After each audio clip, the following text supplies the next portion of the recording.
ना अवन, ना अंडा, ना चॉकलेट, तरीही मस्त सॉफ्ट स्पॉन्जी चॉकलेट केक बनवण्यासाठी सर्वात पहिल्यांदा कढईमध्ये मीठ घालून स्लो फ्लेम वरती प्री हीट होण्यासाठी ठेवून दिली. त्यानंतर एका बाउल मध्ये अर्धा कप खाण्याचं तेल, अर्धा कप फ्रेश दही आणि अर्धा ते पाऊण कप पिठी साखर ऍड केली. 2 मिनिटं म्हणजेच हे मिश्रण चांगलं क्रीमी होईपर्यंत फेटून घेतलं आणि यामध्ये 1 कप मैदा, 3 चमचे कोको पावडर, 1 चमचा कॉफी आणि अर्धा कप दूध थोडं थोडं करून ऍड केलं. परत 2 ते 3 मिनिटं चांगलं फेटून घेतलं आणि सर्वात शेवटी यामध्ये पोहे खायच्या चमच्याने 1 चमचा बेकिंग पावडर आणि 1/4 चमचा बेकिंग सोडा ऍड केला. बॅटर मध्ये सोडा मिक्स होई तोपर्यंत म्हणजे 30 सेकंद फेटून घेतलं आणि तेल लावलेल्या टीन मध्ये ऍड करून 4 ते 5 वेळा टॅप केलं आणि प्रीहीट झालेल्या कढईमध्ये अर्धा तास स्लो फ्लेम वरती केक बेक करून घेतला. त्यानंतर विदाउट चॉकलेट गनाश बनवण्यासाठी एका भांड्यामध्ये अर्धा कप कोको पावडर, 2 चमचे कॉर्नफ्लॉवर, 1 कप पिठी साखर आणि 1 कप दूध ऍड केलं. स्लो फ्लेम वरती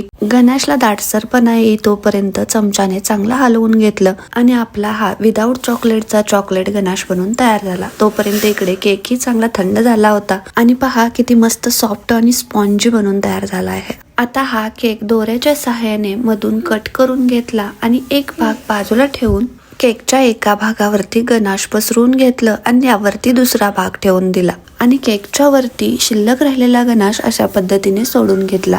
तर केक वरती गनाश न लावता फक्त बेक केलेला केक ही तुम्ही बनवू शकता. विदाउट गनाशचाही केक खूप छान लागतो. आणि या केकला डेकोरेट करण्यासाठी एक कॅडबरी चाकूने बारीक कट करून घेतली आणि अशा पद्धतीने केकला डेकोरेट करून घेतलं आणि आपला हा विदाउट चॉकलेट केक तयार.